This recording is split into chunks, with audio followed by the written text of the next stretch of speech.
Okay, ladies and gentlemen, good morning. I'm Udi Ganani. I'm the only one who will not be introduced, so I'll take some opportunity to introduce myself later.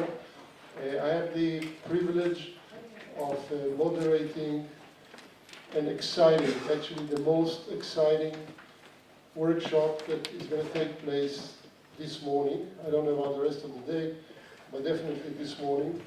And you are all guys lucky for picking that session and not being in other sessions. And by the way, I'm a marketeer.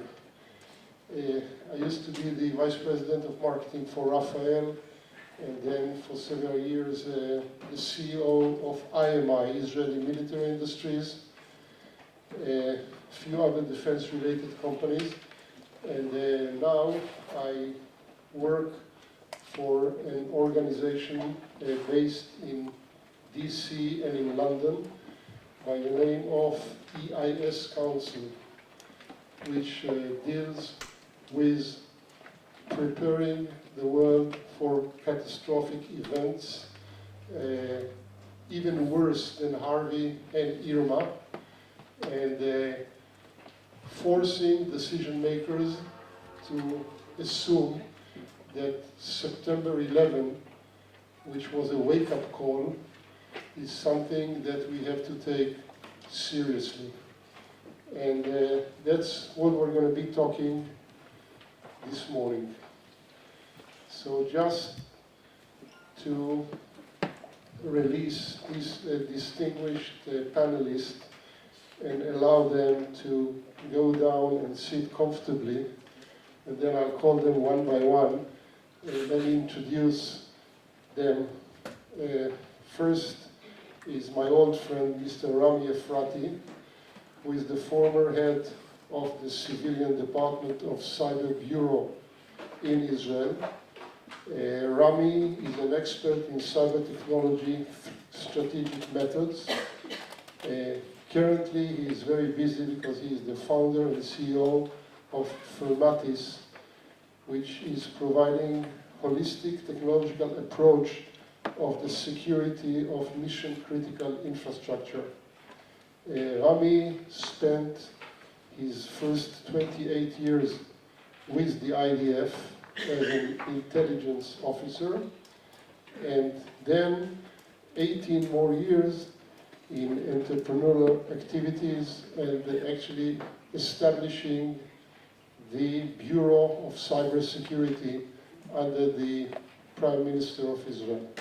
So, Rami, you can go take your seat over there, unless you prefer to sit here and miss all the fun. Next is Mr. Brian Jenkins, a senior advisor to the president of the RAND Corporation, member of the Professional Advisory Board of ICT. That's what it says here. Okay? Sorry. Now, I'm extremely excited to have Brian on the panel. He wrote 3 books, and the one which turns me on is Will Terrorists Go Nuclear? Because as you'll find out, we're all about EMP, and I think you served us very well as a precursor to the next presentation by Mr. John Kappelman. Brian is a decorated combat veteran. President Clinton appointed Mr. Jenkins to the White House Commission on Aviation Safety and Security. He also served as an advisor to the National Commission on Terrorism, and in 2000 he was appointed to the U.S. Comptroller General Advisory Board. He's a research associate at the Mineta Transportation Institute, where he does research and publish papers on protecting surface transportation against terrorist attacks. Mr. John Kappelman. John had been my mentor as far as EMP and geomagnetic storms. John is a principal contributor to the recent report on severe space weather events, understanding societal and economical impact He was a principal investigator for FEMA. He's a member of the International Electro-Technical Commission Standards Development.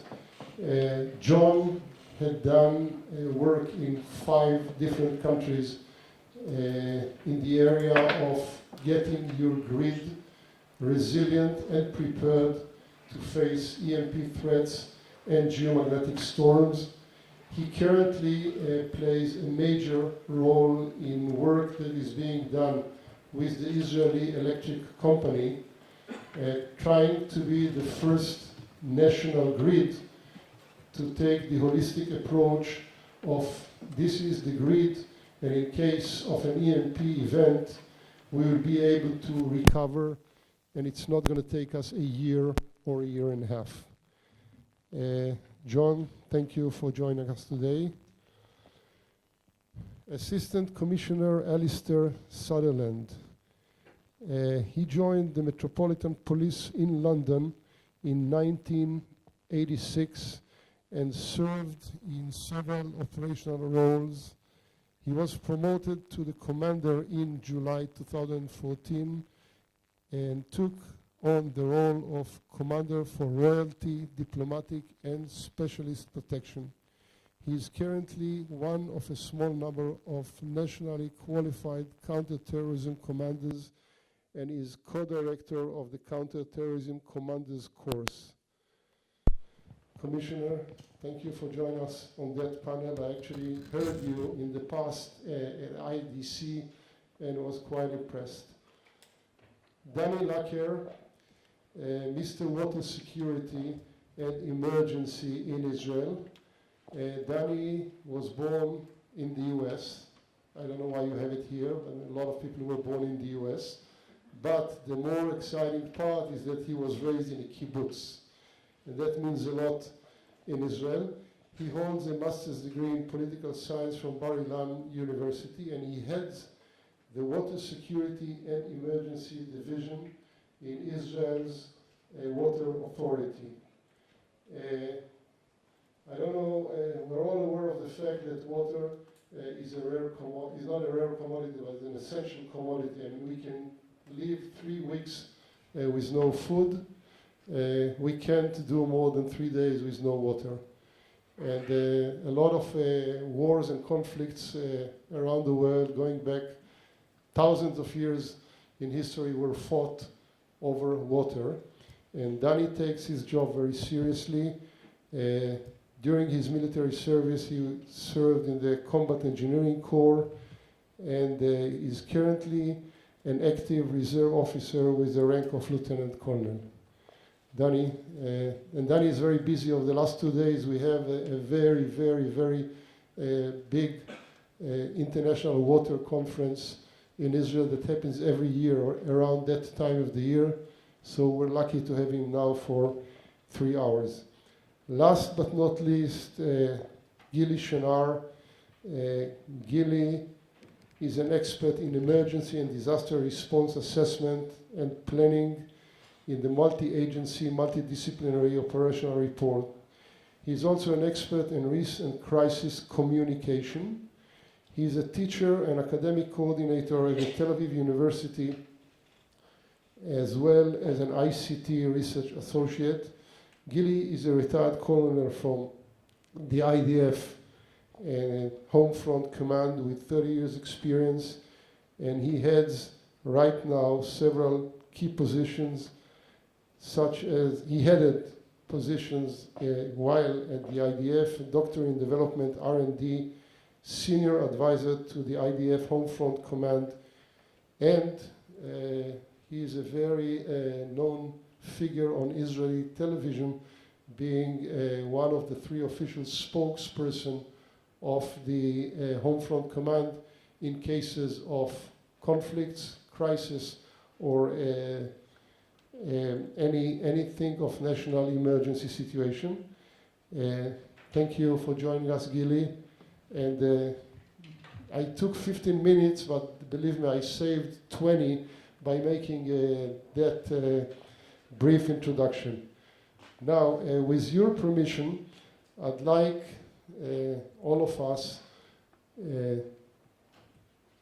to get into the mood of what it is that we're talking when we think about a crisis of enormous magnitude.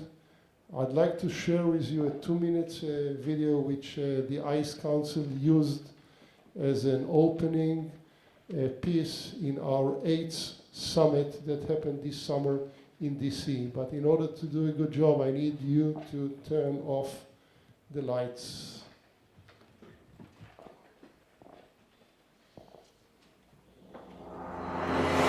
In the last few decades, America has been hit by a number of severe natural disasters. And while destructive, these events had a minimal effect on the overall vitality of our nation. Infrastructure was restored, and lessons learned motivated and focused new resilience investment. But while using lessons learned may have been a viable strategy for the conventional hazards of the past, that is not the case when dealing with the emerging threats of the future.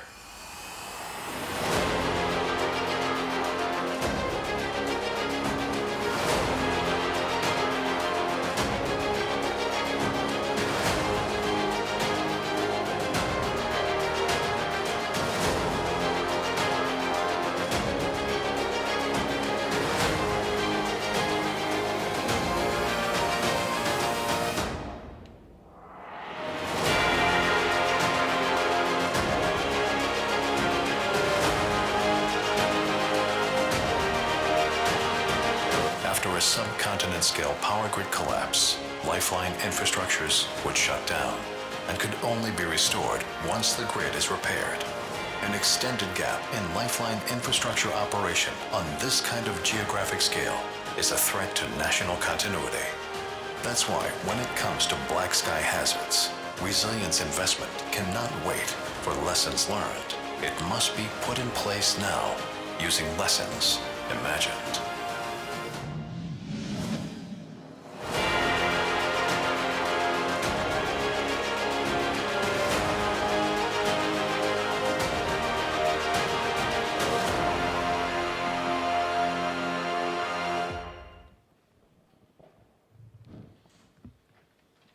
By the way, we have a 19 minutes version in Hebrew, but I hardly recommend to digest that 19 minutes of video any time in such a beautiful morning. But that's just to give you the flavor of the kind of devastating challenges that we all need to be prepared for. And the term is we have to get away from linear thinking of lessons learned, and where we have a small threat and then we have to prepare for a bigger one. But we have to imagine something which probably never happened, but for sure will happen.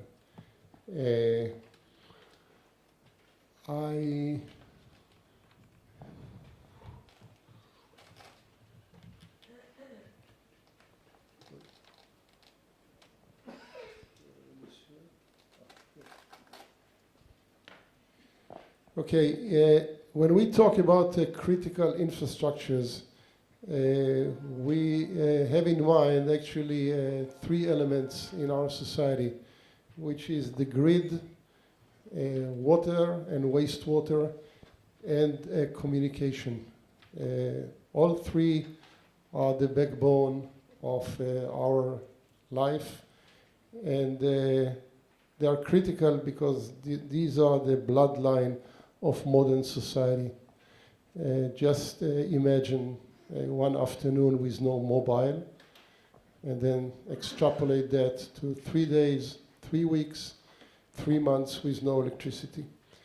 The other fact that we got to understand is global urbanization.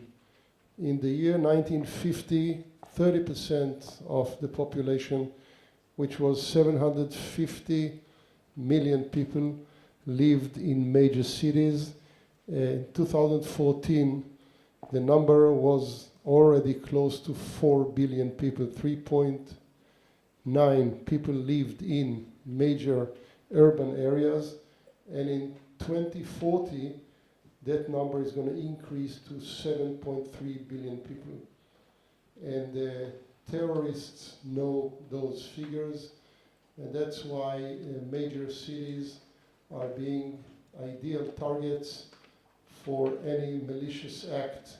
And I'm glad that one of the speakers here will tell us lessons learned and plans how to face that challenge in London. Now, black sky hazards, as we refer to no electricity and no services which are dependent upon electricity, may be caused by several triggers. 3 are man-made, which are kinetic attack, any act of war, cyber, or an EMP attack. Or nature. Nature, I mean, we've got Irene and we've got Harvey in the US. I don't know what are the numbers this morning, but yesterday, I think close to between 3 to 5 million people had no electricity at home. We have earthquakes, and earthquakes in areas with a wide area and with a lot of critical either grid lines or gas and fuel, and we have severe space weather. Those 6 elements can cause some things that you saw on the movie. Now again, we need to use our imagination to understand what it is that we want to prepare for, and we also need a lot of imagination, not just to think about hardening the systems, but to bear in mind that those events will happen and how can we recover, and how quickly and how effectively the society can recover. And I'm not talking about just economical impact. I'm talking of loss of life, loss of morale, disintegration of social order, and all of that. Now, last point that I want to make is that we need to improve cross-sector coordination. Society, economy, states are built of sectors: energy, water, fuel and gas, banking, NGOs like the Red Cross, state and municipal government, federal government, and military. Now, each one of those sectors does a great job analyzing risk and preparing themselves internally. But what we need to improve, and improve in a very significant way, is the cross-sector coordination. Because electricity cannot survive with no fuel or gas being delivered. Israel, 75% of our water today is water desalinated. Desalination plants are the #1 consumer of electricity. I'm not going to get into all the problems that everyone has between what the municipality does and what support they can expect from other organizations, being that federal or NGOs. But this is something that needs to be thought about and prepared. Now, I'm going to save you this presentation. I just, in respect to our visitor from the UK, I want to give credit where credit is due, and just share with you one slide. We are an organization which is based in DC and started in DC and in the UK. That's just an example of not being hung up on standards, because if you read that slide, you'd realize that the Japanese, which are well known for thinking and analyzing and preparing themselves, in 1971 built a seawall of 19 feet, and 30 years later they were hit by a tsunami, which even a seawall of 45 foot wouldn't have done them. The result of that error in estimation was 18,000 people killed and mind-boggling numbers. And today, as a result of lessons learned, they are building a four-story high wall. Now, the origin, what we are doing an ePro series. We are an organization which is being funded by philanthropists. One of the reasons that we're all gathered here is thanks to the Becker Foundation, which is one of the contributors to our NGO. And we develop know-how, and we give it for free. We spread it. We gather gatherings like that, and we invite not the general public, but delegates who are mostly made of people who are in key positions and can take decisions. Now, our first ePro meeting was held in London, and that happened 7 years ago in Westminster Palace. And at that time, Liam Fox, then the UK Secretary of Defense, and I don't know, I mean, what do you think of him? For us, I mean, he did a great service. And his words, while we all benefit from the products of scientific advances, so we also create vulnerabilities that can be exploited by those who wish to do us harm. His example was the character of warfare is changing. The threat from EMP must be viewed as part of the asymmetry and hybridity of future warfare. Imagine the consequences of sustained failure of our electricity grid. The potential consequences could be catastrophic. Ensuring that we are resilient in the face of such circumstances is therefore of paramount importance and vital to our national security. Minister of Defense in the UK 7 years ago. See what happens today in North Korea. There's a lot of wheels turning on. The problem is that the time scale for prevention is measured sometimes in weeks or months, but the time scale to prepare for such a threat is years. So all we do is we try to turn on decision makers to realize that for a fraction of the cost of maintaining and operating national grid, they can buy insurance. And the last question that I want to raise is, if emerging hazards, cyber, EMP, physical assault, earthquakes, severe or space weather rise to the black sky hazard level, does our nation wish to be able to survive? And we suggest that the answer will be positive.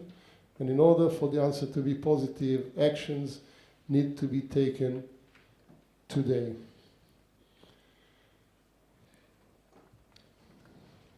Questions? Okay, let's leave questions to the end of the panel. And I am privileged to call on my friend Rami Efrati to talk to us about, I would say, the most popular threat today, which is cyber. Rami started working in Israel at the national level back in I think 2003, where most of us didn't know for sure whether cyber is being spelled with an S or with a C. So please, Army.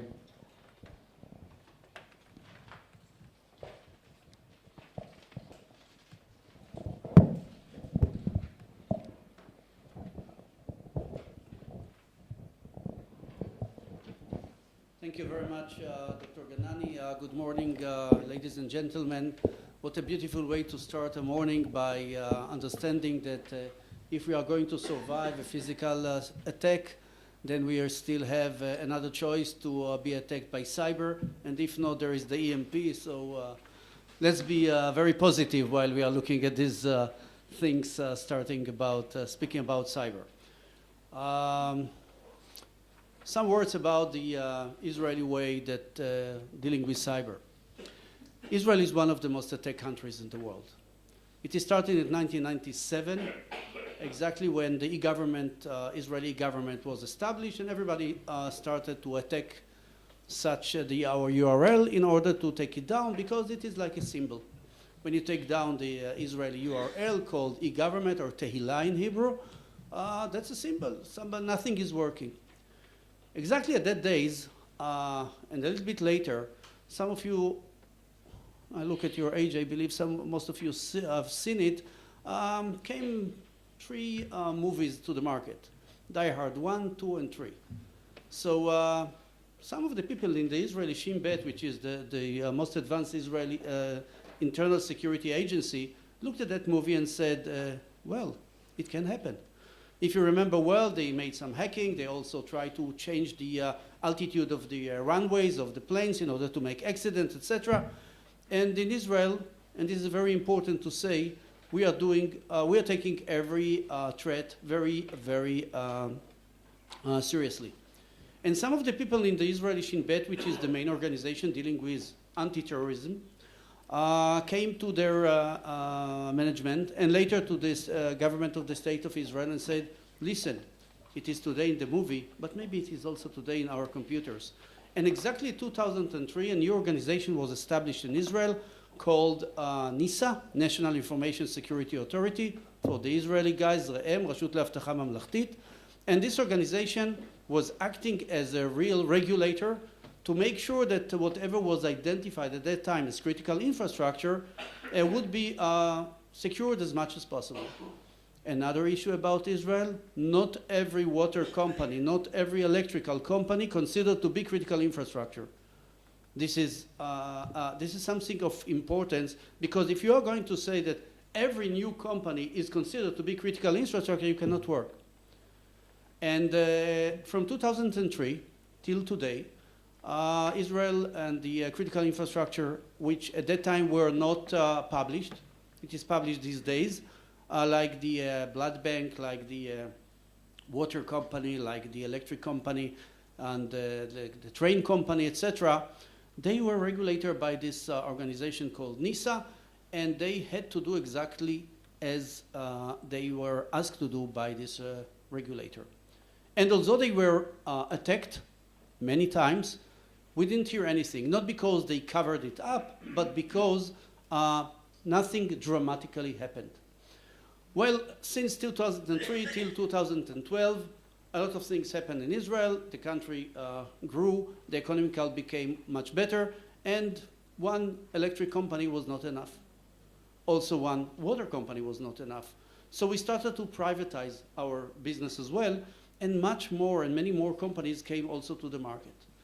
And then what we found out is that, okay, if the market is growing so dramatically, how we are going to secure the market? And what is the most important market? The civilian market.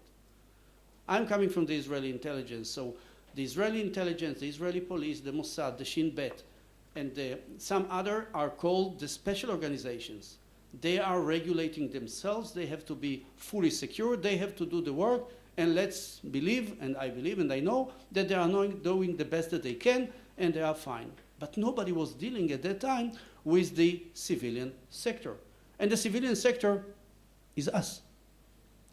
So to make the long story short, exactly in 2011, Prime Minister Netanyahu nominated a good friend of mine, Professor Ben Israel from Tel Aviv University, to head a big committee of many groups in order to come out with a new concept about how to make Israel one of the most defended countries on cyber.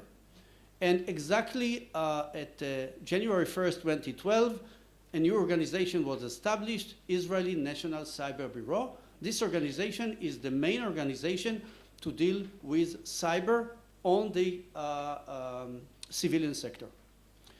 And as a headquarter, they came out with some guidelines that were given to them by the government, a resolution called 3611. They told them exactly what are their rules. At that time, I was asked to leave all my business, and I joined there. And since I know my friends in the intelligence, and since I still would like to have some more friends there, I decided to deal with the civilian. I brought my experience in the civilian market, and we started to work. I'm going very quickly because the most important parts of this organization was, first of all, to make Israel one of the 5 most defended countries in the world from cyber attacks. Second one, to deal with educating of cyber. I'm not going to speak about it today. And the third one, how to take the cyber threat and make it an opportunity. As a matter of fact, how to make the startup nation into a cyber nation, and it is a big success. One day I was sitting in one of the conferences and I was speaking, and a lady suddenly said, Rami, I have a question to you. I said, okay, what is the question? She said, you know, somebody can attack also the electric grid and the electric companies by cyber. I say, of course, we know all the scenarios, it's fine, well. She said, who is responsible? Who is responsible if about 2 electric company and 1 water company are going to blow up as if it was a kinetic attack? I was looking behind me, I didn't see anybody. So I said, I believe it's Prime Minister Netanyahu. And the minute I said it, I also realized that he's not going to like it. And exactly 3 years later, a new organization, which is a very typical Israeli one, was established, and this is the Israeli National Cyber Authority. The authority is the one to deal with the operational cyber security. And the most important thing, they also took most of the duties that were done by the Israeli Shin Bet/NISA at that time, and they are now starting to guide all the other organizations. I'm saying it because the new organization, the Cyber Authority, is not a regulator. Nobody likes regulators. You need regulators in cyber. But in this case, the idea was that every ministry is going to act also as a regulator, and the National Cyber Authority are going to give them guidelines. So this is just to, first of all, to let you know what is really going on in which organization that we are dealing. And of course, everything comes to when there is a crisis. Who is dealing with this crisis, both in peacetime and wartime? And the Cyber Authority is the one also to coordinate all the work being done by the intelligence organization, by the police, and by the, of course, the civilian market. And then we decided to do something else. When I was in the bureau, I was looking at what's going on in the world. It's always good to look out of the small windows of Israel and to see what others are doing. And I found out that in the US, which is a very special example, in the US, they have decided that they are going to come out with some new organization called ISAC, Information Sharing Analytical Centers. And at that time, they also started the FS ISAC for finance, ES ISAC for energy. And they said, listen, this is very smart, because all these organizations realize that they are not going to get information from the government, so at least they have to share information between themselves. And sharing of information, I'm not going to speak about it. Also, I'm not going to speak about international coordination, which I believe is the most important one. So, when the Cyber Authority was established, they also established something new in Israel at that time, called the Israeli National CERT, the Computer Emergency Response Team, which is the one, of course, to coordinate all the activities. Every civilian can approach this organization. And of course, if somebody in Kiev or in the US or somewhere else would like to inform something or to ask something, he has a phone number. You can call the guy and ask him.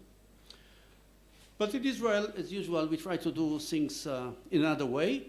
We realize that in some of the fields that we are working, we need to have what we call a sectorial cert. We cannot work only by a national cert. We need professionals to deal with financial, I'm not going to speak about it, but we need also to speak about energy. And together with the Ministry of Energy, we signed an agreement, and today the Israeli national sectorial cert for energy is already in operation. I don't know whether most of you are going to visit the Cyberspark in Beersheba, one of the most beautiful things that were done. Have you heard about it? Okay, this is on the next visit to Israel, maybe next year. And it is working there, and this center is dealing mainly with cyber, but on the side you can see that they get all other information coming from earthquake, etc. I'm not going to speak a lot about it because I believe that Danny Lacker is going to mention it. So what really happened, now let's go directly to terror. Everybody understands that a cyber attack considered to be, that's what I believe, a cyber attack is also a terrorism activity. Because what is terror? A terror is a way to change the way that people and governments are acting. And if somebody is going to attack, or somebody did it already, a big nation, we believe, attacked Ukraine, electric companies, or Estonia, it is a way to influence the decision makers to do something, to act. And we understand it very clearly. We understand that it can be done by governments. It cannot, I believe, done by private people, but it can be, and this is a big change, also by non-state organization. And the biggest change that happened is that the price to get into a cyber attack became lower and lower. You don't have to be the United States, Russia, China, Israel, Korea, or Iran to be one of the countries who are going to attack. Now you can go to the darknet, and by paying not a big amount of money, you will be able to get the most advanced weapon systems, cyber attacks, which are already in the market. Meaning, if we were afraid only from the big guys, suddenly we have to look about Hamas and Hezbollah that are able, and they are doing it as much as they can. Not yet, we believe, in critical infrastructure, but they will try, for sure, everybody will try. And the price to get into this business is very low, much more than that. What is the main problem about a kinetic attack? When you are making a kinetic attack, usually the Israeli intelligence and the Israeli intelligence community will identify very quickly who was the one to launch the missile, when was it done, what is the MGR, and they will attack it very quickly. But what is going on with the cyber? The cyber is the problem of attribution. Nobody is coming and saying, hey, I'm the one to do it. So to do it, to speak about it very quickly, now other organizations are able to do it without publishing that they are the one to do it. And it's not easy to identify who were the guys behind the proxy servers who made this kind of attack. And a new change came to the market also. A new word, a buzzword, but it is existing. Attack or cyber attack as a service. You don't need to do it yourself. Not that you are not going to the darknet and buy such a, what we call zero-day attack or new kind of viruses, but you should not do it. You just need the money. You go to these guys, and they tell you, what would you like to have? Would you like to stop the Israeli electric company for 2 hours, 5 hours? Would you like to start with a small DDoS attack to make also a kind of terrorism activities because it is creating a kind of psychological warfare or a chaos? Or what else? Luckily, till today, as much as I was reading, I didn't see anything about such a non-state organization acting or at least succeeding in doing something like Stuxnet. What is Stuxnet? Stuxnet is the one that suddenly everybody started to understand, oh, critical infrastructure can be attacked. Let's take it seriously. Bracket. Even today, when I'm speaking with many huge companies in the world dealing with critical infrastructure and electric grid, etc., you know what they are saying to me? Rami, good story. It will never happen to us. I spoke about it in the WOTEC, so I'm not going to repeat it again. I believe the only thing that will change it will be a regulator or the insurance company. This is going to be a big change. But the threats are growing. To make an attack like Stuxnet or to make an attack on Ukraine, it is not two guys sitting at nighttime pushing the enter button. You need intelligence. You need how to collect it. You need time. You need the best people in the world to do it, and you need a lot of money. It's not easy. Is it going to come also to our regular life? I believe the answer is yes. Why? And this is also a question of ethics. Because if some people were coming with new zero-days attack or new kind of malwares, would like to see how do they get or gain a lot of money very quickly, they will find a way.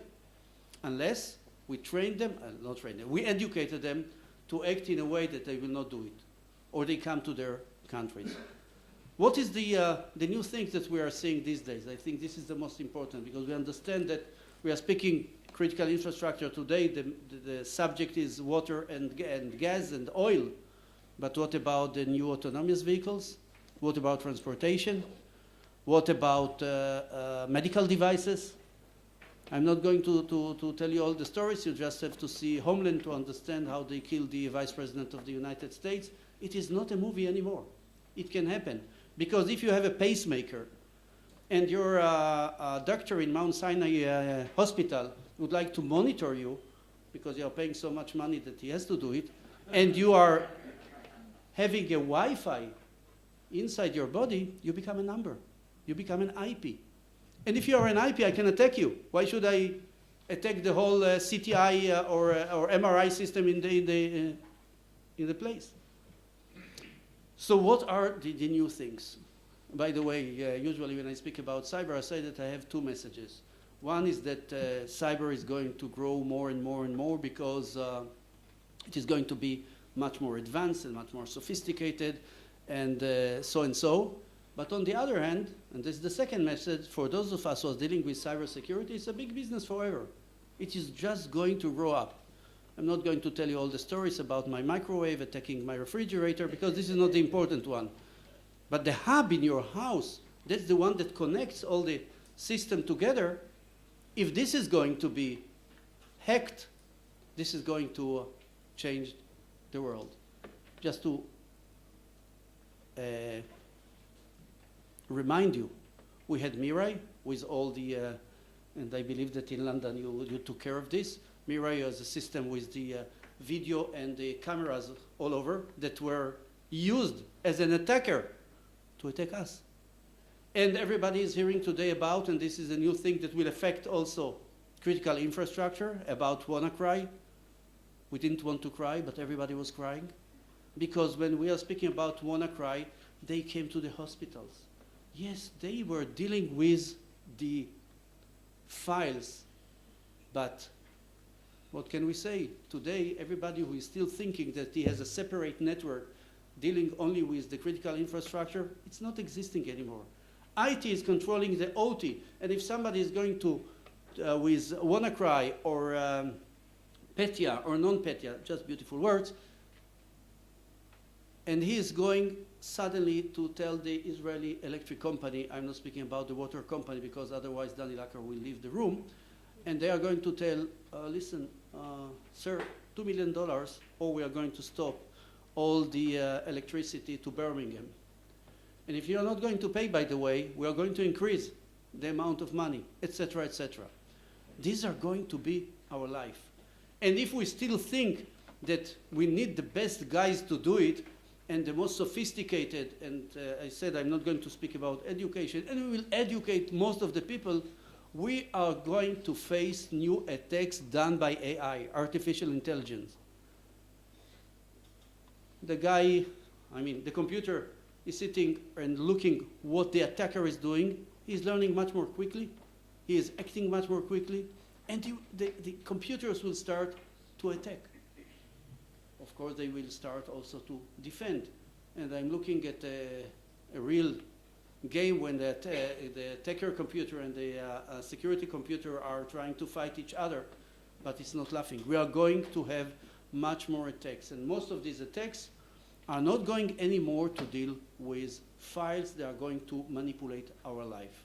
So when we are dealing with critical infrastructure, we are dealing, and this is the most important message, with life. Because now it is our life. Imagine yourself, the poor guys in Ukraine, minus 20 degrees, no heating, that's all. I'm not speaking about water now. Can it be? The answer is yes. Has it been done? We have seen it in some other things. But when we are speaking about terror, and I know that my time is running, so I'm going to finalize, or you give me a sign. When we are dealing with cyber, we know something else. Not only critical infrastructure. What we are seeing these days, we have seen for the first time the first political extortion. Usually we call it the Sony case. This was a terrorism activity. I mean, they wanted, the guys who were behind it, North Korea probably, were the guys who wanted to manipulate the US president. That's why President Obama himself was the one to come. He's not the one to be blamed. The one who is responsible is the CEO of Sony, not anybody else. And this, of course, brings us to the question, what is the role of the government? Which we can speak about it a lot, we'll not speak about it at all. But one of the most important things is intelligence. Who is supporting with the intelligence? My supermarket maybe does not need this kind of intelligence, but somebody has to come out and say, you are going to be attacked, we have the information that your company is going to be attacked, and you are not secured. And if it would happen to Target, they would, first of all, the CEO would still be the CEO, and they would not lose so much money. And by the way, the attack on Target was done through the service communication by a company called Fazio, which was at the other part of the continent.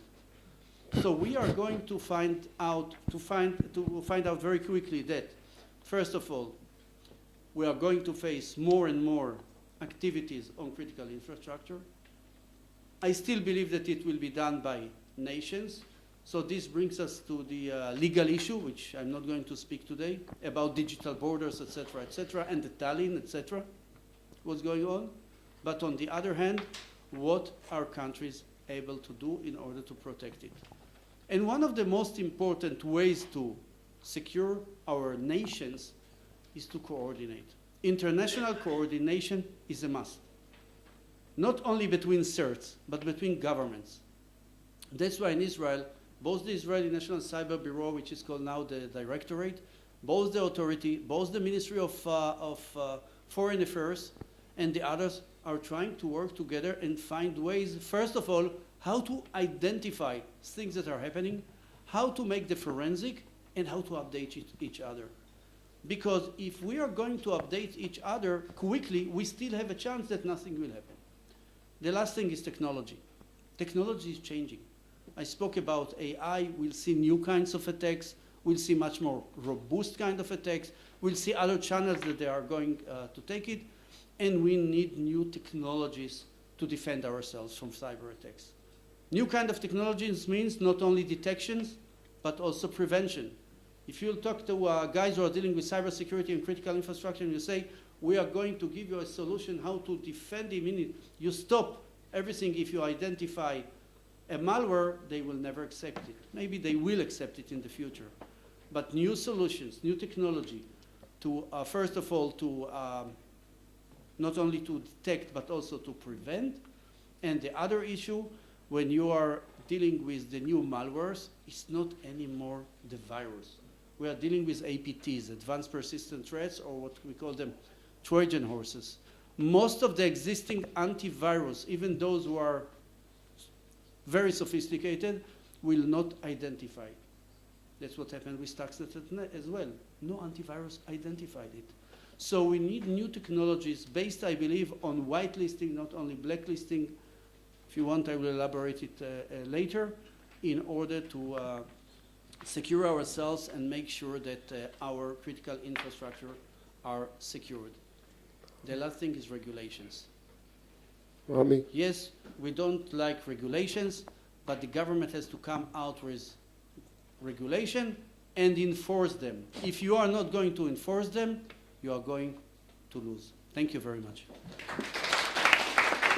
Sure, sure. Thank you, Rami. This is an exciting topic, and I wanted to leave room for 2 or 3 questions. I, as the privilege of the moderator, will ask the first one. Looking at the history, First World War, most devastating weapon that was used was the chemical weapon. Nations got together and signed treaties that actually took off the globe chemical weapons, with the exception of few neighboring rogue countries. Second World War, we saw a nuclear weapon being used. As a result, nations took upon themselves the role of the adult supervisor and signed treaties which so far we haven't seen the use of nuclear weapon. Nations showed the world that Stuxnet is a weapon that can be effectively used, and actually opened the Pandora box, and we're all now terrified by what Rami presented. Tell us, please, if nations are taking serious actions to close that Pandora box.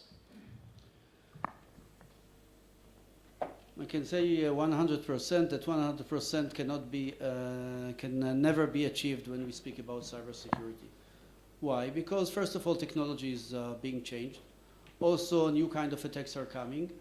It's an endless war, but we can eliminate it. We can eliminate it and make sure that our gaps will be as minimum as possible. We cannot do it alone. That's the message. Cyber attacks have been done. We spoke about Stuxnet, but we didn't mention new things, or maybe not new things. In a minute you will understand what I'm saying, called Shamoon or Flame. What is Shamoon? Shamoon that stopped 30,000 computers in 1 minute in Saudi Arabia by Aramco. But what is Shamoon? Shamoon is Stuxnet that was somehow changed into Shamoon and later into Flame. And what else is going in the market? We not really know. Cyber attacks are not like nuclear attacks. Cyber attacks are happening. It's happening every day. It's happening every minute. It's happening on our life. I mean, suddenly people would like to attack the London police. Just imagine yourself if there is a terrorism activity. No. I was asking, are governments taking the fact that we need some sort? The answer is yes. Yes. The answer is yes. Israel just signed an agreement. It was published with the US. I believe we are doing a lot of work with all the others. So we have a hope and we have a beautiful life. So let's go on with this. Thank you. Well, either you have to speak up or I'll... I can speak up, but I can speak loudly. You've been paid for 2 minutes and 20 minutes and 5 minutes of Q&A. No problem. As the chair of the committee that did the cyber plan for the Trump transition, and now as the chair of the committee that's doing the work, the basic question is, what are you spending in Israel to solve that problem, and what does it need to be? My response to your question is absolutely not. We're underspent in the United States by at least $4.5 billion a year. What are you spending in Israel to solve the problem? Telling me you've got committees, you signed a document is nuts. You've got to spend at least another $5 billion a year building software and training people to solve the problem. You can't just sign documents and have meetings. It's not going to happen, and you're going to get taken down. And I'm well aware of what you signed with the U.S. It ain't going to happen. I'm not a prophet. I don't know what is going to happen, but I'll tell you what happens in Israel. You're underspent by a fortune. What? You're underspent by a fortune. Unit 8200 is under-resourced. The Shin Bet is under-resourced. You're not treating it as a national resource. Neither are we. Since I came from this organization, I am not able to answer you. But I don't agree with you on some things. Let me say it this way. First of all, Government of State of Israel allocated a big amount of money in order to come out with new solutions. In Israel, we have today more than 500 companies dealing with cyber. All kinds of cyber, all the niches. They are all supported also, or most of them are also supported by the government. They came out with new solutions. Is it enough? There is nothing enough. I totally agree. We need much more money, but we also need people to deal with it. And one of the main activities done today by the Israeli government and the Israeli military is educating people. We came out with a national program. We educate hundreds of people. And these people are educated even before they are going to our compulsory service. And when they are going to compulsory service, they are having the hands-on. And for cyber people, they don't get the regular salary like every soldier. And we would like them to stay as much as possible. And when they leave, they are going to the academia, or they are leaving to the industry. And the industry is growing. I believe that we are on the right way. Have we done everything? The answer, of course, is not, because there is no limit for it. One last question, please. You spoke about ENCA, ENCP, taking the responsibility from Shin Bet, from army. I know that in Israel there's a big division between who should do.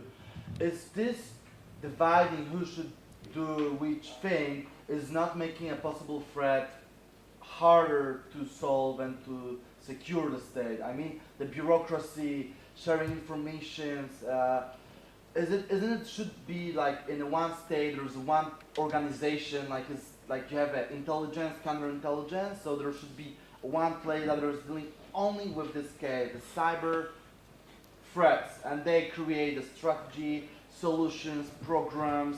They create what is important in order to secure the state. This is exactly what we are doing. The one responsible for the strategy is the National Cyber Bureau. The one responsible to get all the information and to disseminate the relevant information to the relevant organization is the National Cyber Authority. They are also sitting together. But you cannot be based only on the commercial intelligence that is a big change in the world. So of course, when you need other kind of intelligence, you will get it from the military. You will get it from the Mossad. You will get it from the Shin. It is not being stayed by them only. They are giving this information also to the national authority.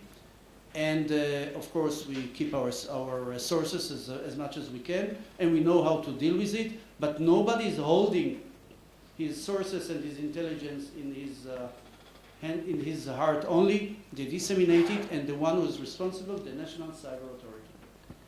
Rami, thank you. One question that you must ask. Yes, right? yes, this is the Israeli way. Go ahead. Russia is being accused of having influenced the presidential elections in the USA in favor of Mr. Trump. What's your assessment on this question? Is it possible? Are election systems well protected against the cyber attacks? Why don't you ask your neighbor? I think he's more qualified to answer than Rami.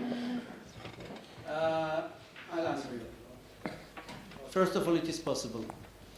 Most of the people who are thinking about cyber attack and affecting the election in the US, they think, okay, somebody came into the system and he changed the numbers, and Trump got it instead of Hillary by 100,000 voices. But this was not the case, as much as I understand. The case was a psychological effect, using also social engineering and other things in order to me, as a citizen of the United States, if I am, to say, hey, maybe I have to change my mind. And this is a way to affect people. Thank you very much.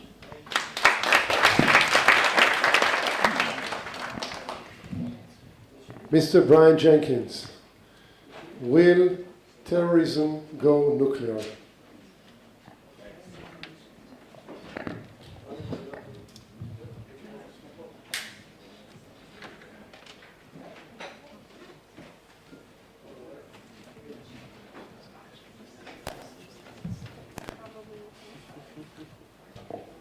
Thank you very much. I've been asked specifically to address the nuclear terrorism issue. The nuclear terrorism issue is a bit different from some of the other things we were talking about, in the sense that in the context of we can view nuclear as an issue, as a weapon which may be used to kill large numbers of people, cause widespread damage, contaminate widespread areas. But we can also see nuclear facilities, nuclear power plants and so on, as targets that are then weaponized in the form of a terrorist attack. So when we're talking about nuclear terrorism in the context of infrastructure, we can look at both of those dimensions, and I'll come back to that in a moment. But before I do that, I just wanted to make some general comments about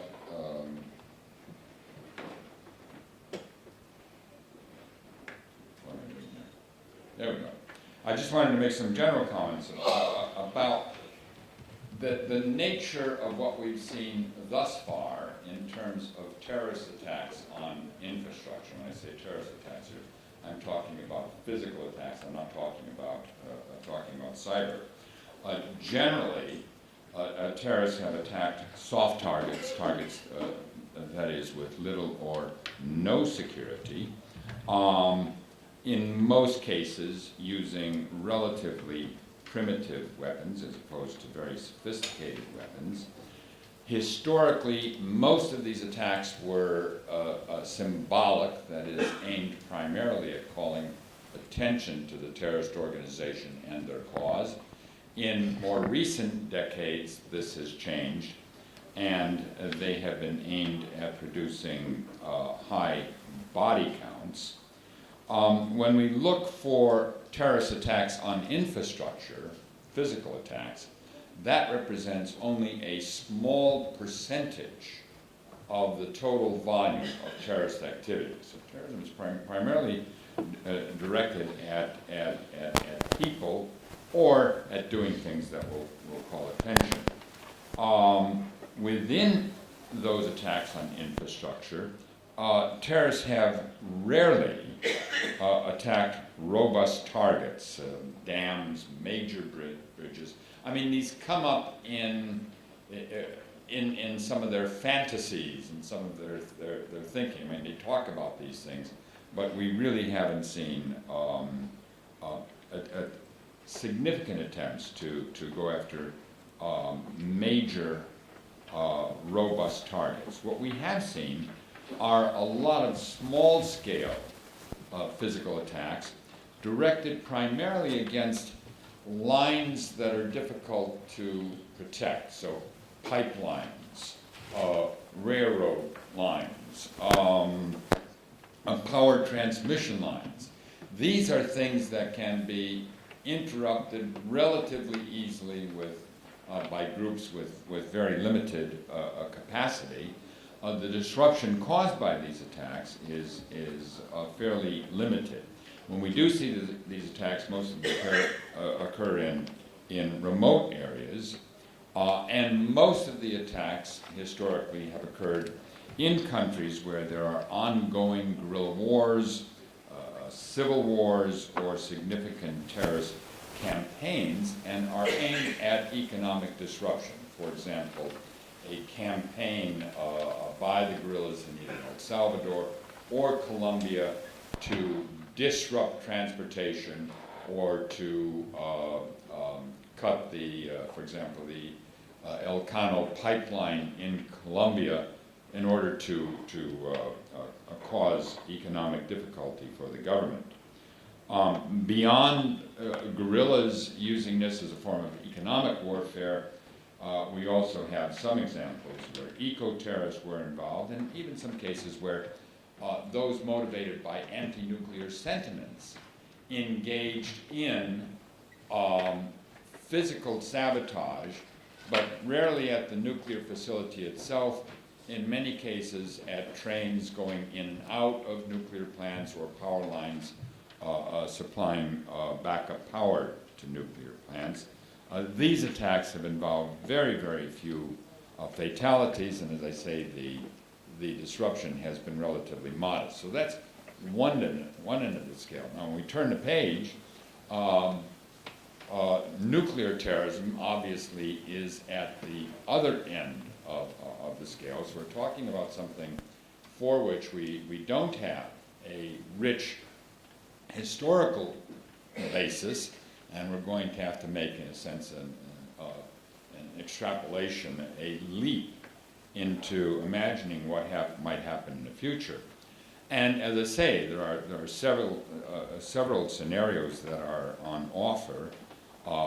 One possibility, popular one, is that terrorists may acquire and fabricate and clandestinely deliver an improvised nuclear device. If you read the popular literature on this, this is always invariably somewhere in the realm of 10 kilotons. When you really go into a more detailed analysis, it's probably something closer to maybe a kiloton or a small yield device. It doesn't necessarily have to be terrorist acquisition of fissile material and fabrication.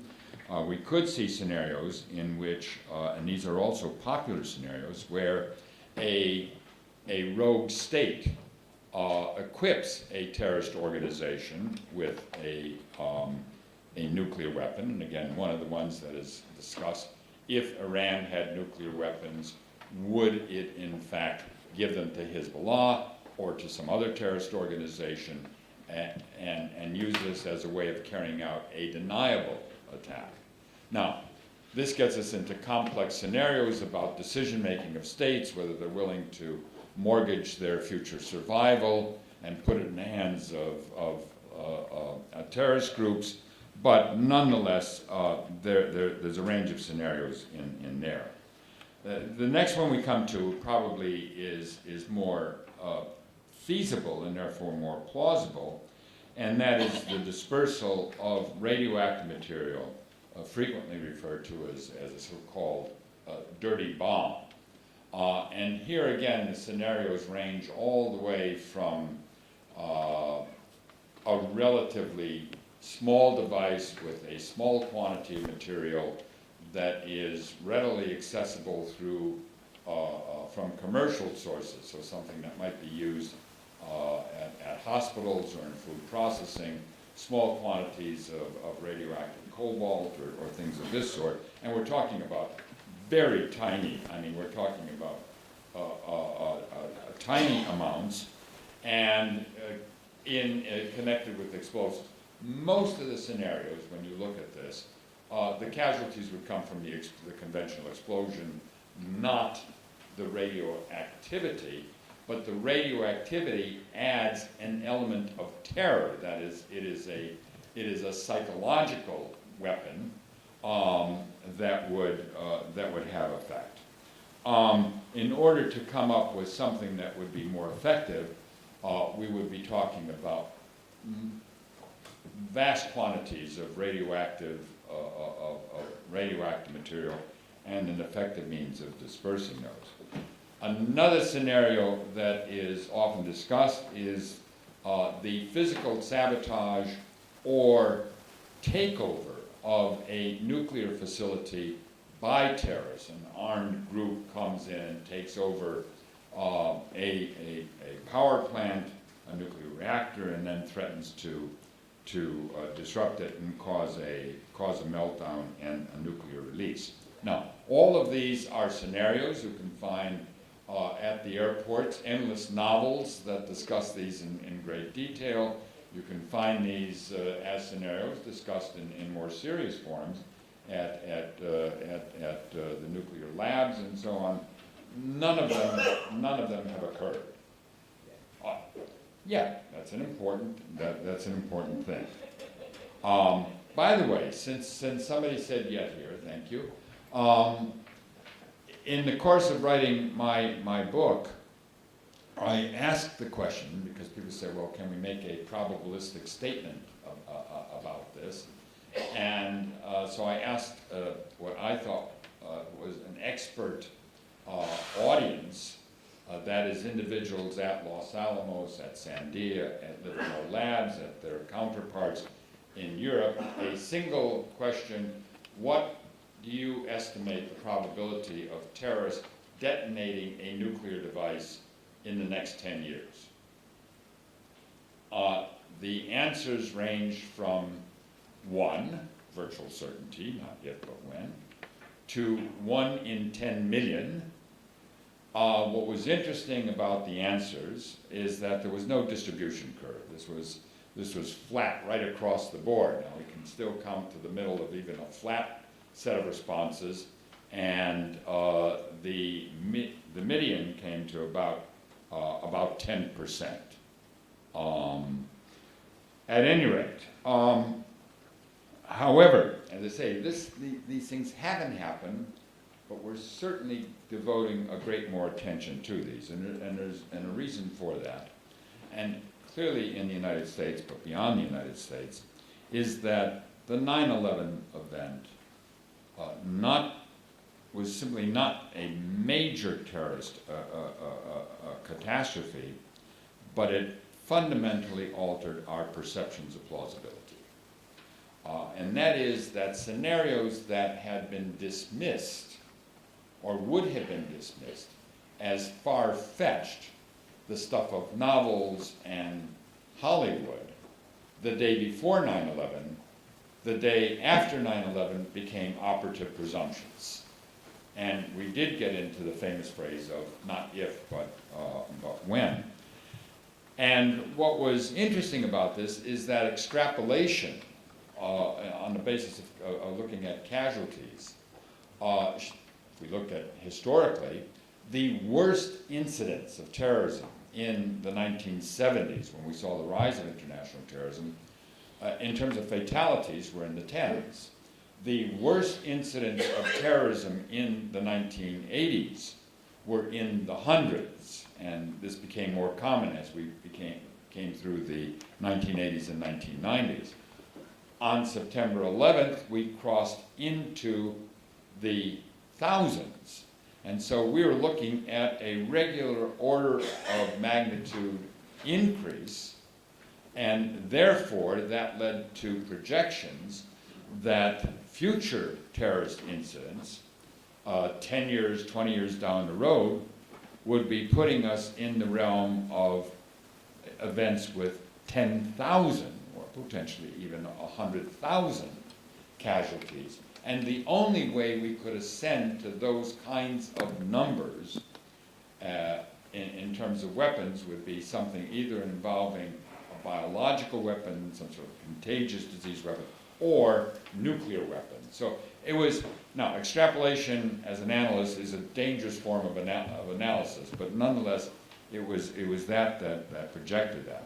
But that came actually following the decade of the 90s, in which there was still a great deal of lingering uncertainty about the security and even the possible loss of nuclear weapons from the Soviet arsenal with the collapse of the Soviet Union. This was a major concern. Insofar as I know, the Russia did not lose control of any of its weapons, as many people feared it might do. But whenever you read the reports on this, without going into the details, I just said, insofar as I know, that phrase is laced through all of these intelligence estimates, insofar as we know, insofar as we know, insofar as we know. And it is not necessarily, the repetition of that phrase does not build confidence in terms of that conclusion, but certainly don't know the answer. Also, of course, in the early 21st century, there was the discovery of the AQ Khan network, in which this Pakistani scientist had made available to other countries both nuclear weapons design information and a Rolodex of potential suppliers of dual-use equipment. Al-Qaeda itself fanned fears with claims following 9/11 that it possessed nuclear weapons. And so as a consequence of this, the United States saw the threat as real and adopted publicly a preemptive strategy. And that is that the United States would take whatever measures necessary, including unilateral military action, in order to prevent non-state actors from acquiring or using nuclear weapons or fissile material, other weapons of mass destruction. And of course, that did provide the paving the way for the U.S. invasion of Iraq, although there was concern about government. Those are the scenarios and those are the concerns. Now, what actually have the terrorists done? What we have seen at times are low-level attacks at or near nuclear facilities. This is fascinating.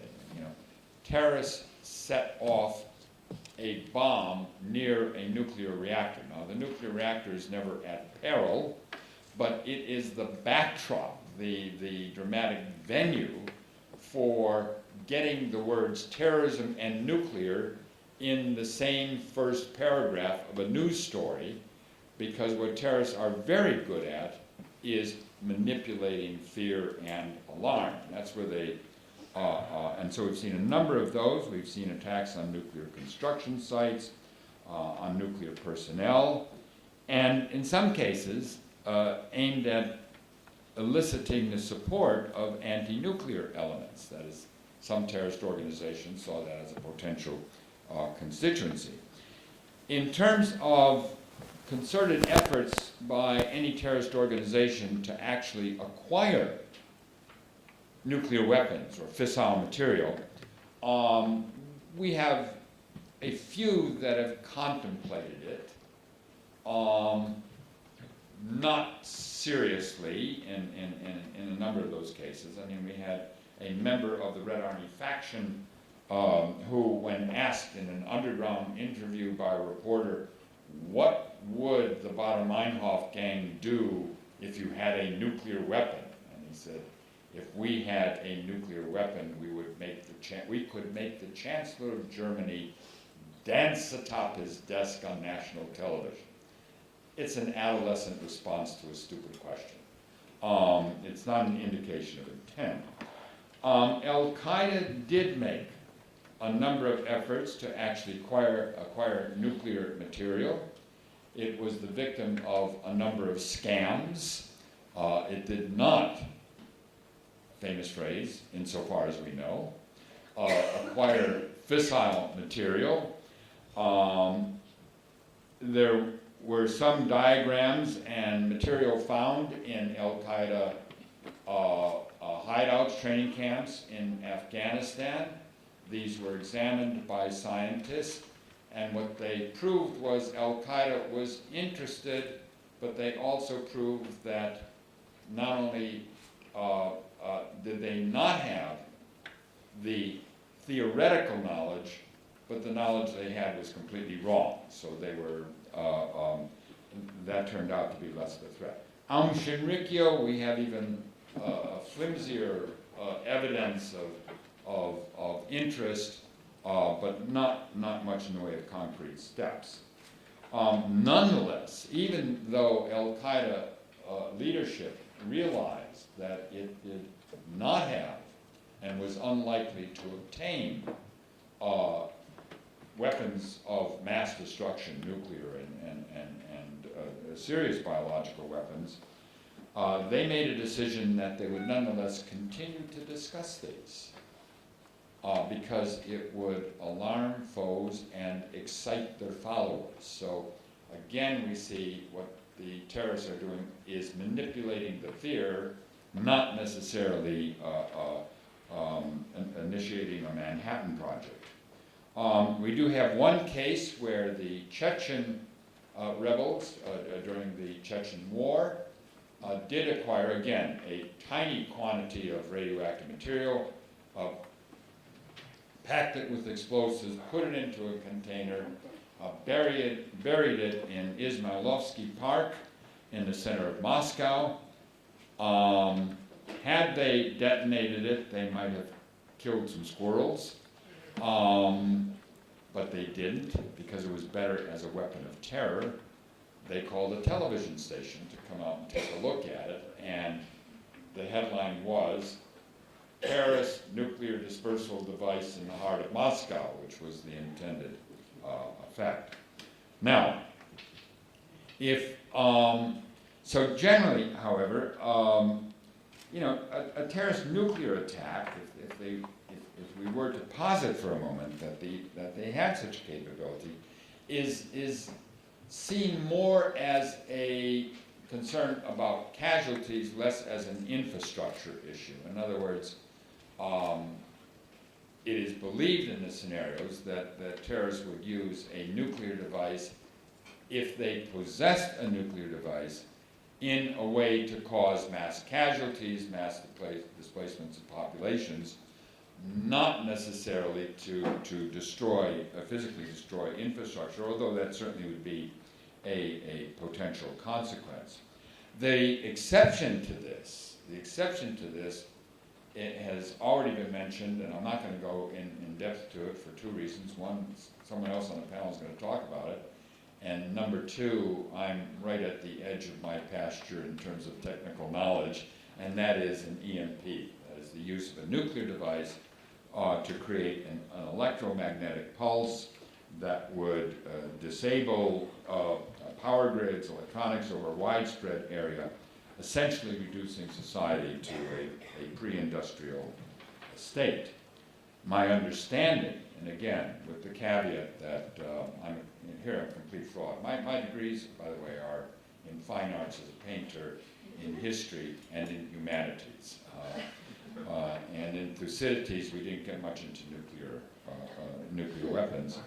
But nonetheless, my understanding of it, and I'll be looking forward to the presentation by my colleague on the panel, is that EMPs require nuclear explosions with large yields, and to be detonated at precise altitudes, which means precise timing. Certainly a state may have the sophistication and capability to do that. I'm less certain that looking at current terrorist capabilities that they would necessarily have to do that. Even if we were to credit them with the fabrication of a crude nuclear device, could they get it on top of a missile, and could they get the kind of yield, get it to the right place?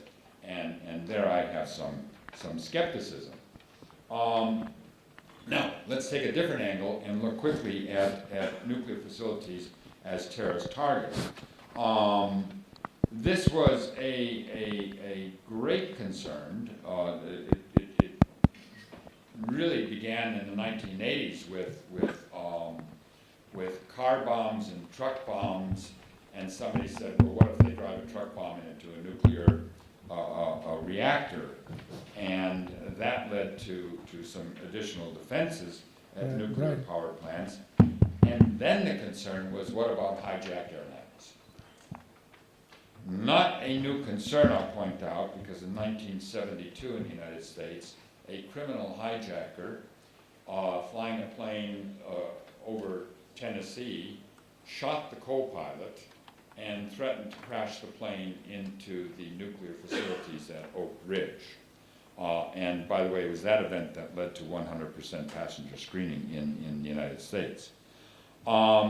This was, by the way, however, a major Soviet concern in the 1980s because of their experience in Chernobyl. Now, there was no evidence that Chernobyl was sabotage. It was human error and design issues, but Soviet officials said that it could just as easily have been human malevolence, and therefore this was a major concern. And of course that was renewed by the that concern was renewed by the Fukushima incident.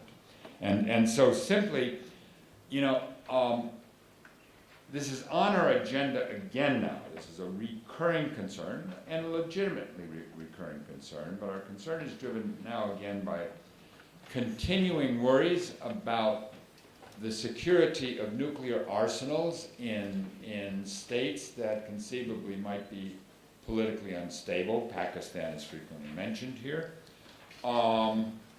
Or by states that conceivably could act in a crazy way or implode and become unpredictable. A state like North Korea, continuing suspicions about Iran's nuclear program, and what would happen if Iran acquired nuclear weapons. And so we get into now much more complicated scenarios involving state acquisition, rogue elements, rogue states, leakage to non-government actors.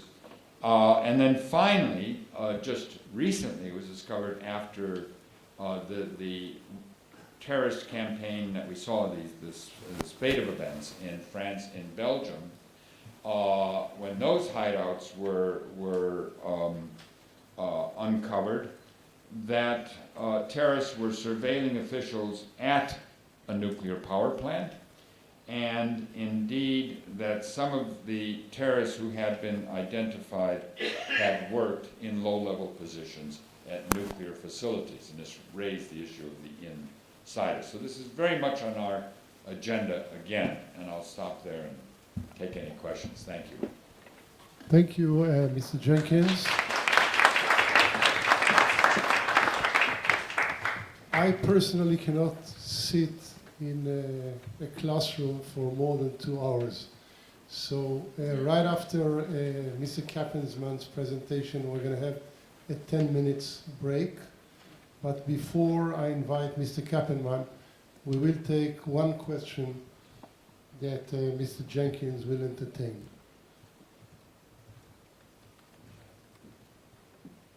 Yes, well, you already asked, so I'll take mine. The way that nations, being aware of the nuclear threat, dealt historically and effectively was deterrence. Will deterrence be the way that states should deal with the remote possibility that terrorists will acquire such capability? That is, can we use deterrence theories to deter terrorists from going or using nuclear weapons? And it's an excellent question, and there has been some research on this issue, and of course we're in the realm of theory. I mean, all deterrence is theory because we believe it has worked, but can we apply it? And the answer is, it is, on a positive side, it is more difficult to deter terrorist organizations. One, people point out, because they don't necessarily, with some exceptions, have territory or things, an address of something where we could deliver the retaliation. But the other fact is that we have no escalation headroom. That is, we are trying to destroy terrorist organizations now, and it is not as if they don't do something, we won't continue to try to destroy them. So it is difficult to get that extra mileage out of deterrence. However, where it potentially could be used is indirect deterrence, and that is, it is unlikely that terrorists could acquire fissile material, fabricate a device, clandestinely deliver a device, without some state involvement, potential commercial involvement, something, and those are vulnerabilities. Now, the state involvement might think that they would escape because can we identify who is ultimately responsible? And the answer to that is we might not care. And that is states that are of concern to us. If, heaven forbid, the country were to suffer a terrorist nuclear attack, that might be seen as an opportunity to eliminate those nuclear programs in states, whether or not they were responsible. That sounds cynical and far-fetched, but the point is, pre-nuclear terrorist rules of engagement will not apply to a post-nuclear terrorist world. I'll leave it at that. Thank you.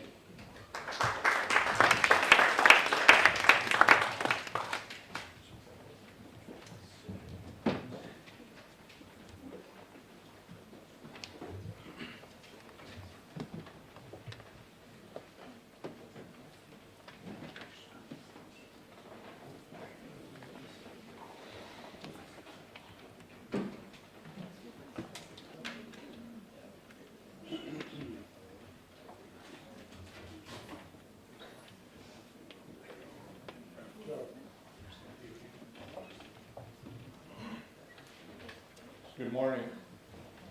Well, let me follow on with the wonderful introduction to this topic that the previous speaker provided, and go into a bit more of the technical details of what a possible high-altitude nuclear burst type attack scenario could do to modern-day infrastructure, especially electric power grids. The threat is an intentional attack carried out by a rogue nation, or perhaps a terrorist group that could get their hands on some sort of launching device. The launching device may be as simple as just a high-altitude balloon, or it could, of course, be a missile. The attack also could accidentally result from the successful interception of a nuclear missile at high altitude. So deterrence may prevent a ballistic attack or a kinetic attack, but it may not be successful in preventing an EMP sort of attack.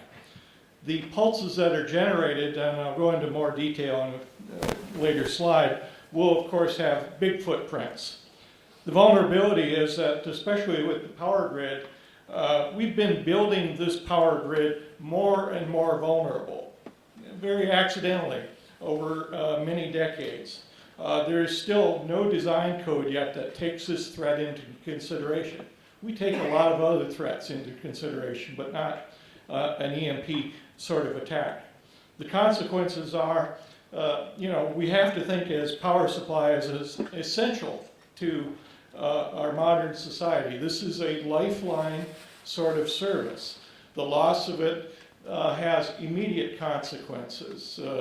Not only a loss of power, lighting, air conditioning, but think about perishable foods, perishable medications. You're into an immediate, complex, severe healthcare crisis that could affect many, many people. Almost all the other infrastructures, critical infrastructures that are out there, depend on electric power in some way. You can't pump water, treat water. You can't pump sewage, treat sewage without a large amount of electric power being available. Such that these threats come together to bring about a reality of an existential threat to any nation that is attacked in this manner. Will it be able to survive? Let me show you here, a little bit techie, what the EMP threat looks like in terms of how fast it occurs, how intense it is. And that's shown there in the red curve. And it's broken into E1, E2, E3 segments of the pulse there. I've also overlaid naturally occurring lightning. lightning occurs often enough that people understand that and engineer their systems to be somewhat resilient to that.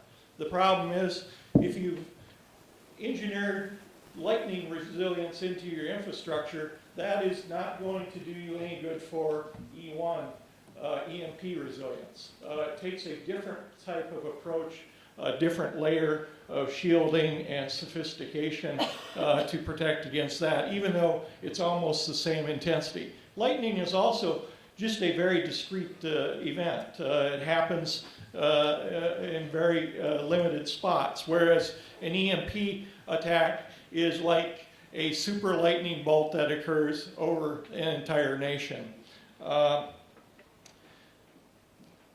Let's talk about E1 as far as what it impacts. Well, E1, the main issue there is damage, especially to sophisticated microelectronic systems and infrastructures. And we've been, of course, engineering these with faster processors, smaller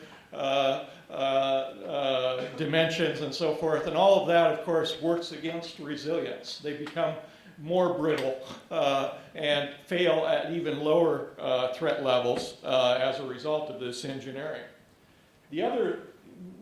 We generally don't worry about E2 because if you have lightning resilience built into your system, you won't be impacted by E2, but E3 is a different animal. Now, this doesn't look very impressive here. It's a very low-level signal and it occurs minutes or so, seconds to minutes after the pulse event, but is actually comparable to a very large and severe geomagnetic storm, which we know is also a vulnerability to modern-day power systems, and we have been growing more vulnerable as a result of this.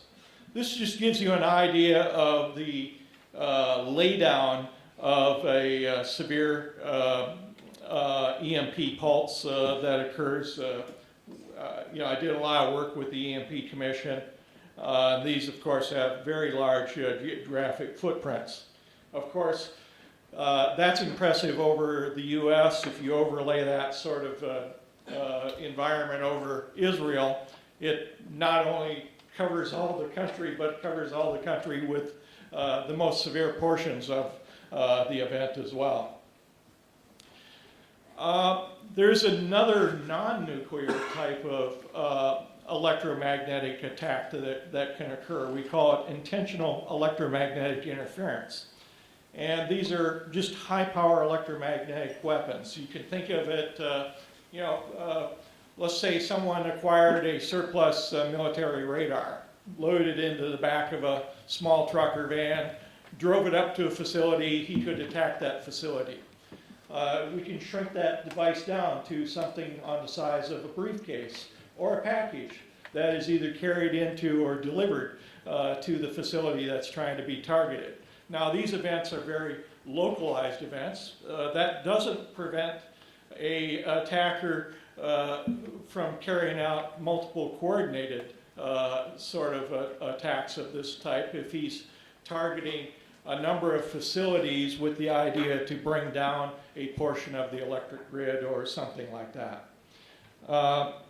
And we think this is an even easier thing to engineer and produce. And I don't know of any materials, dual-use materials, things like that, that we can easily keep track of to help us identify where and when these sort of things are occurring. And if we remember the 9/11 hijackers and so forth that carried out the attacks in the US, many of those people were educated electrical engineers. So these are the types of people that could be very capable of doing this sort of thing. At the bottom there, EMP E3 is very similar to geomagnetic storms.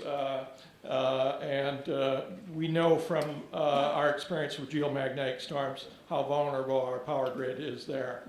Let me talk about what are some of the vulnerability trends in preparedness. When we talk about geomagnetic storms and E3, we're concerned about damage to hard to replace expensive large equipment. And EMP, of course, has a widespread potential for damage of the same sort.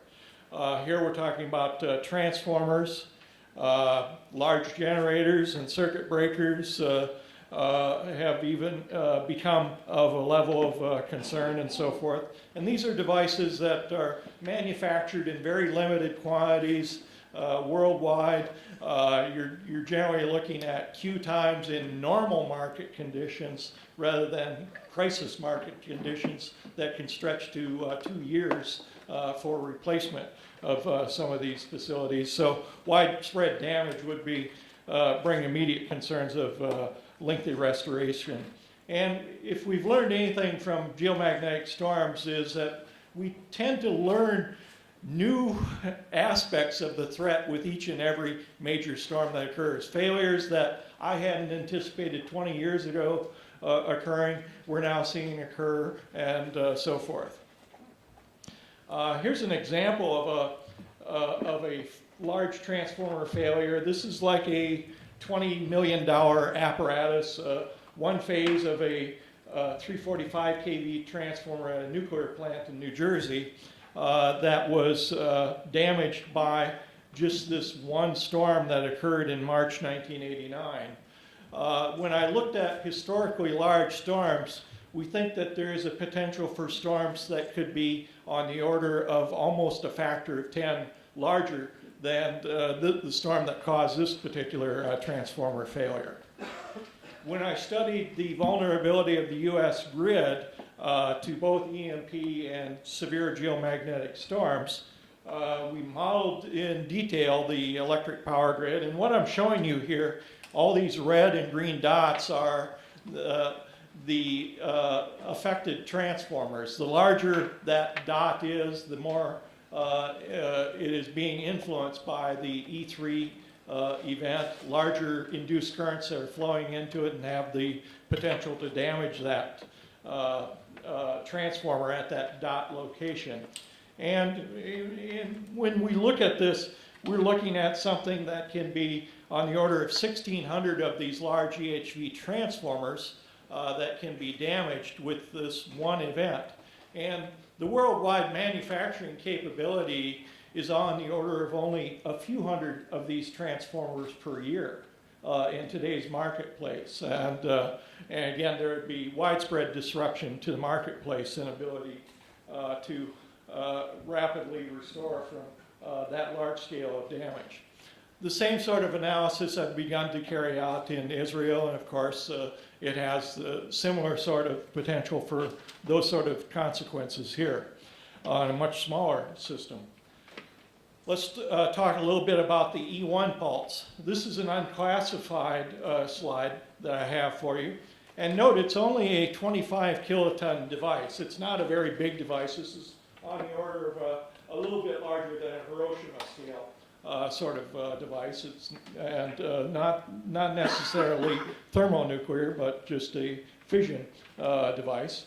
And what I've done here is we've calculated some currents that would flow through Ethernet cables. You know, if you plug in Ethernet cables, they're ubiquitous to almost any IT system, control system, so forth in a modern day facility. And we can see the potential for sending tens to hundreds of amps through these wires that were engineered for milliamp sort of levels. So you're now sending a very intense pulse into the I/O port of some sort of computer that it's connected to, and that's not going to be taken well by that computer. In fact, you'll see in the example here of a few tests that we did of I/O ports, flashing of critical components there. They're very brittle to these sort of attack scenarios. And what you have in a situation like this is any of those processors that are affected in this way have their I/O ports interrupted in that manner. Essentially, that device becomes brain dead and no longer functioning in that function that you were asking it to do. This is just another slide showing some of this sort of things. We carried out tests on more industrial grade processors. The IT infrastructure is very brittle. You get into power plant, industrial processors, they're a little bit more rugged. They work in a noisier electromagnetic environment. So we wanted to see how robust they were. And still, these are quite, they're quite a bit better than just off-the-shelf computers, but they're not adequate to the task. You can see we're starting to see failures at 4 kV, 8 kV into ports. The problem is the E1 pulse will cause a pulse that could be 100 kV to that port. So, a factor of 100 times too great for the technology to withstand. So I should also impress upon you the fact that while losing those processors is a big task in trying to restore and recover from an E1 event, those processors are actually doing important functions where they are embedded within the critical infrastructure. Let me just show you an example here of power plants, coal generating power plants, and the size of the dots here show you the size of the plant in the US. If we look at the E1 concerns, we have to understand that when you're operating a coal-fired power plant, this is typically a plant that has a boiler which is a 20 to 30-story superstructure. And it is consuming on the rate of 20,000 tons of coal per day when it is generating electricity. It is doing an energy conversion process in that boiler that is equivalent to consuming 1 ton of TNT per second. If you do any sort of EMP attack that interrupts or impedes those multitude of processors that are controlling this process, you can very quickly get into a catastrophic situation right there at that plant. You may be talking about a boiler that has now exploded on you. So you have a much more difficult process of recovering from this than just going out and replacing some programmable logic controllers or computers that got burned up. You're now talking about a twisted pile of spaghetti there that used to be a boiler that you had. So you really have to look at hardening these facilities, assuring that they fail gracefully if they do fail, and try and get that in a glide path that will fail safely without destroying itself in the process. I think the last slides here just talk about, in general terms, some of the recommendations that myself, the EMP Commission that I work for, and others that have put out on general guidelines on how to protect high-value assets through hardening, protecting emergency power supplies, fuel delivery issues, and so forth. For example, when we look at coal-fired power plants, that is an advantage in that you usually have a 30-day to maybe 90-day supply of coal sitting right at that plant. Whereas if you talk about a combustion turbine that's operating off a natural gas pipeline system, there is no storage system other than the pipeline system itself. If the pipeline system goes down, then your plant goes down as well, and you don't have a recovery path. Nuclear has an advantage in that it could have as much as 12 months reserve of fuel in the core itself, whereas some of these other systems do not have that sort of redundant fuel supply available to us. And I'm concerned about trends that I see in the U.S. and other developing countries around the world where they're going more and more from coal-fired generation, nuclear generation, over to gas-fired generation. And then on top of that, they're taking their gas pipelines, and instead of using compressor systems that run off their own natural gas fuel, they're now converting those compressor systems to run off the electric power from the power grid. So when you take down the power grid, you take down both the power grid and the natural gas system, and you have no easy route back to recovery. You've now complicated your scenarios here. So those are the sort of things that we've been talking with people about, trying to help them understand what the rational issues are, what some of the design decisions have been that have continued to grow this problem rather than solve this problem. So I'll turn it back to Udi at this point.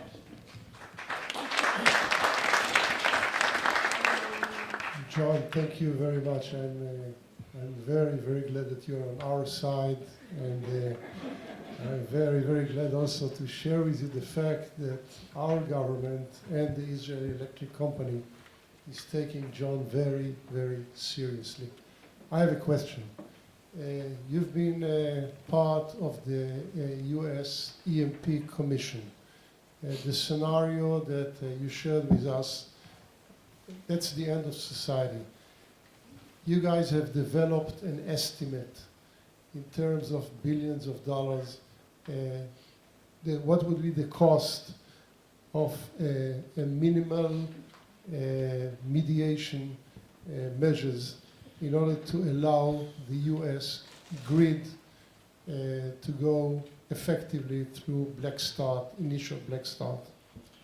Well, yeah, it's hard to roll up the cost on a system as large as the U.S. power grid. But let me do say that, from a perspective of engineering in resilience to EMP and so forth, it's generally a very low-cost solution when you're building the new facility. For example, we're learning about a wonderful new material called conductive concrete. You can build your control house out of this. It not only provides you shielding against EMP, but it also provides you ballistic protection as well. It's very, it's just a matter of changing from a different style of concrete to make your structure to this conductive concrete.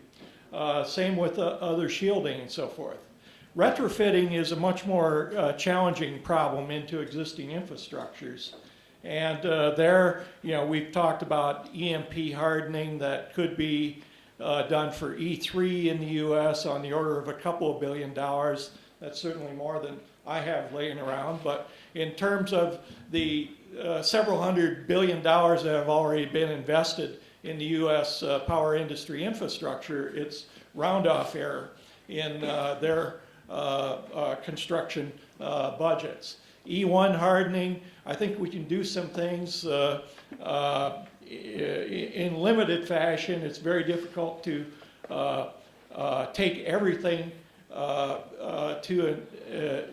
in existing infrastructures to retrofit, but you can certainly identify some priority systems that you must protect. Like I said, in a coal-fired power plant, I would go out and just protect that master fuel trip and make sure that is armed to take the plant down and cause no further damage to the boiler system and so forth. So those are the sort of things that we can do.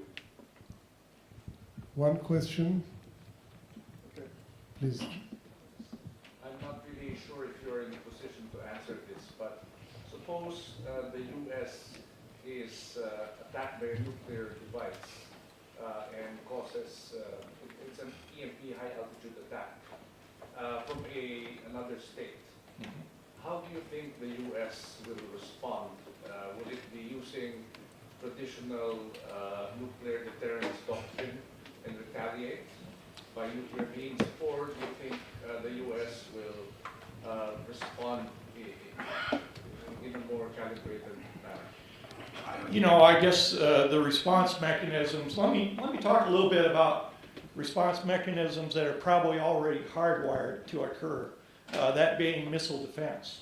You know, if we have a viable missile defense system, it is probably going to try and intercept whatever is coming our way.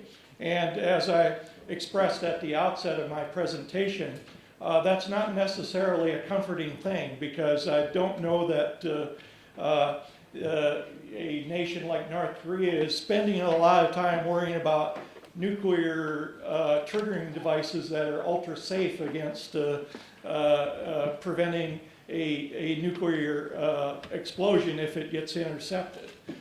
You know, I know that the U.S. and Russia has done a lot of work in that area, and any EMP that would have been carried out by those two nations would have been intentional and not incidental or accidental. So that's a wild card. And clearly, I think, who knows what the current president or what any future president, how they would assess things. I think clearly some sort of retaliation would probably be warranted just to assure that no further attacks are carried out by the nation that did succeed in the first attack. That would be a reasonable thing that probably any president would consider doing. And beyond that, I don't know. John, thank you.